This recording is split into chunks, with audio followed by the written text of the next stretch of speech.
A very good evening to all of you, ladies and gentlemen. You are all by now familiar with the brutality and the dastardly manner in which 26 innocent lives were prematurely terminated at Pahalgam on the 22nd of April. When you combine those horrific scenes and the pain of the families that the nation witnessed with numerous other recent terrorist strikes on our armed forces and defenseless civilians, we knew that the time had arrived to make yet another compelling statement of our resolve as a nation. Operation Sindoor was conceptualized with a clear military aim to punish the perpetrators and planners of terror and to destroy their terror infrastructure. What I do not state here, of course, is the often stated determination of India and its intolerance to terror. It set into motion a very diligent and microscopic scarring of the terror landscape across the borders and the identification of terror camps and training sites. The locations that emerged were numerous, but as we deliberated more, we realized that some of these terror hubs were now bereft of any presence and had preemptively been vacated, fearing retribution from us.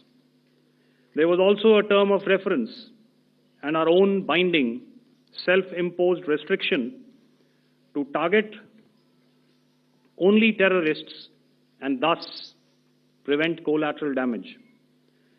There were 9 camps that you are now all familiar with, which were confirmed by our various intelligence agencies to be inhabited. Some of these were in POJK, while there were others that were located in the Punjab province in Pakistan. Nefarious places such as Muridke, the hub center of the Lashkar-e-Taiba, has over the years bred infamous characters such as Ajmal Kasab and the likes of David Headley. What followed was a careful scrutiny of each of these sinister locations, their layout, configuration, even the type of construction in each structure, and the terrain obtained around these. This was with an obvious intent to deduce and identify the exact vector that was required for their neutralization, as also the eyes in the sky that we would send up to ensure that we brought back evidence that we had indeed targeted what we set out to. The precise images of these engagements on that fateful and historical night have already been showcased during the first press statement on the 7th of May that was helmed by our Foreign Secretary. I have no doubt in my mind that we achieved total surprise, and those strikes across those 9 terror hubs left more than 100 terrorists killed, including high-value targets such as Yusuf Azhar, Abdul Malik Rauf, and Mudassir Ahmed that were involved in the hijack of IC-814 and the Pulwama blast.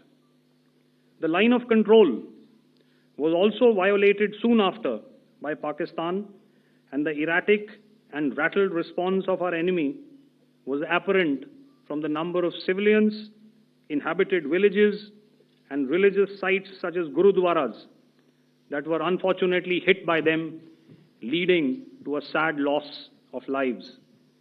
The Indian Air Force played a major part in these strikes by engaging some of these camps, and the Indian Navy provided wherewithal in terms of precision munitions.